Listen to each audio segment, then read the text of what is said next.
One thing President Trump did talk about is tariffs. He's implementing a tariff exemption on several electronic imports from China, but it's not clear how long this will last. Last week, the president raised tariffs on Chinese goods to 145%. Then late Friday night, officials announced smartphones, laptops, and other products will be excluded from the higher tariffs, though a 20% tax remains. The president tried to deny any exemption was made, writing on social media yesterday, nobody is getting off the hook. They're just moving to a different tariff bucket. Commerce Secretary Howard Lutnick explained later the situation. So what he's doing is he's saying they're exempt from the reciprocal tariffs, but they're included in the semiconductor tariffs, which are coming in probably a month or two. So these are coming soon. You shouldn't think this is really outside of it. Really think of it as being included in the semiconductor space, much like pharmaceuticals. These require special attention, and the president is on it. So while speaking to reporters last night, the president doubled down on his threat to impose tariffs on semiconductor chips. The tariffs will be in place in the not distant future because, as you know, like we did with steel, like we did with automobiles, like we did with aluminum, which are now fully on, we'll be doing that with semiconductors, with chips, and numerous other things. And that'll take place in the very near future.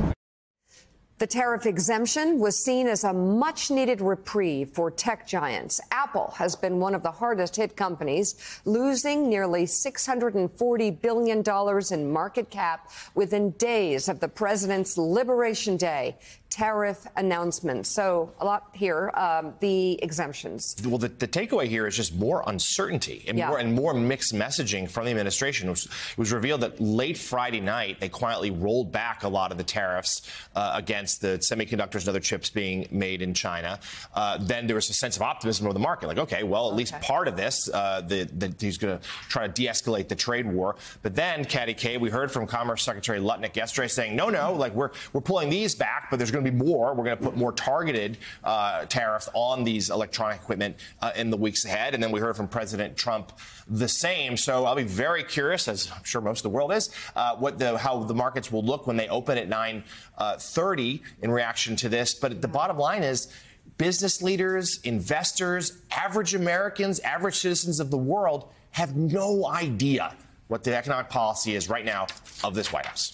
Yeah, I mean, we've already spoken about the confusion, right? Are the tariffs on? Are they off? Are certain products exempt? Are they not exempt? What happens in 90 days' time? What happens in 30 days' time in some cases? And the administration isn't clarifying that confusion when it sends people out over the course of the weekend. You would think that on Sunday shows they would make an effort to have a united front and explain exactly what's going to happen so that when the markets open on Monday morning, there was some sense of clarity. But there's also a question of competence, of how much competence is there in this administration when it comes to the handling not just of the American economy, but also of the world economy. And I think that's why you have, I mean, Richard, I don't know what you're hearing, but what I'm hearing from other countries, particularly from European leaders, the text that I've been getting over the last few days is we don't really trust this administration to steer what is a kind of global good, the international trading system, in a direction that is going to be the best for everybody. And so we're wondering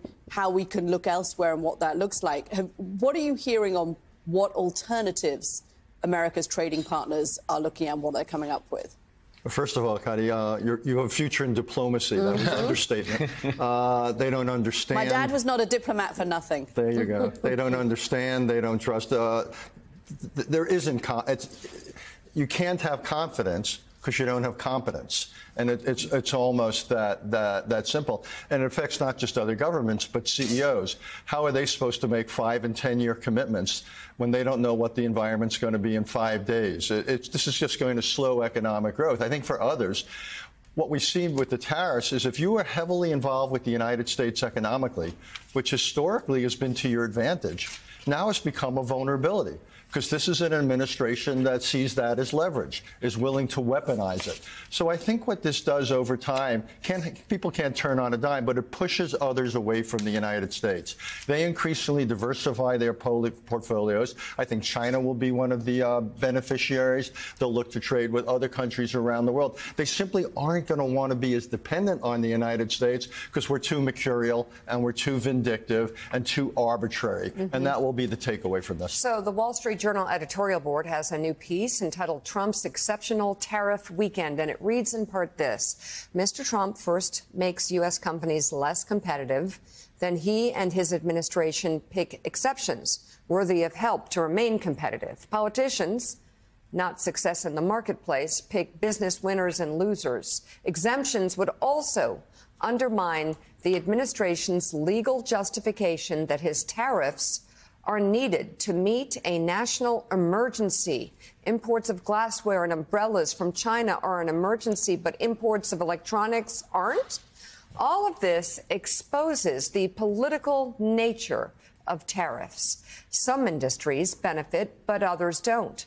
Welcome to the new tariff economy, where you still pay onerous taxes, endure punishing regulation, and now must also navigate the political minefield of arbitrary tariffs, which ultimately make everybody have to come begging for their exemption. And I think the president used a term that I won't say on television, but something like that. Yeah, they don't have a plan. Just to say that very bluntly, feels like that. We are trying to interpret, almost Talmudically, what's actually going on here. What is the intent behind this? And they don't know. And so for me, Mika, when it comes to like what the market is a measure of what people think is going to happen, right? So Heilman, if the market is a function of what smart people think is going to happen in the future, and you have an administration whose policy is entirely reactive, and there is no consistency, there is no principle. It's all about them reacting to things almost independent of the people inside of it. I just wonder how you make sense of that tension, which feels like it's playing out with a clarity because of the nature of the stock market that we actually haven't seen until this current cycle. Yeah, Pablo, I think the market, there's a kind of the phrase that people use all the time about the stock market, which is, there's a difference between the stock market and the real economy. We hear that all the time. And there is a difference between the stock market and the real economy. But in this case, what you've seen since the tariff jihad on the part of the Trump administration began is the market reflecting one thing really clearly, which is that the market thinks that consumers are going to get hammered in this trade war, and the market is looking at the consumer-driven part of the economy and saying, we are headed towards a recession.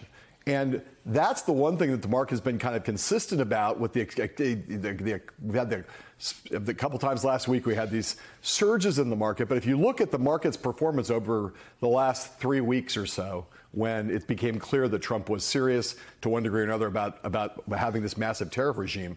And the deeper we get into it and the more that this unpredictability, the capriciousness, the selectivity, the reactiveness, all of those things are adding up to what Richard was talking about a second ago, which is that the United States is losing its most cherished asset, which is that it's a reliable, trusted trading partner around the world. And the market is telling us that the loss of that asset means that consumers are going to pay a huge price for that going forward. The ultimate bet that the market is making is that we are, with each day, getting closer and closer towards an inevitable massive downturn in the real economy. Yeah, and a lot of folks who've been following this and participating in this economy in a huge way are predicting a recession or even something worse. Jonathan Lemire, is the plan to sort of just, well, what does it feel like? The market's open on our watch today. We'll be watching along with Andrew Ross Sorkin. Is that what the president is doing?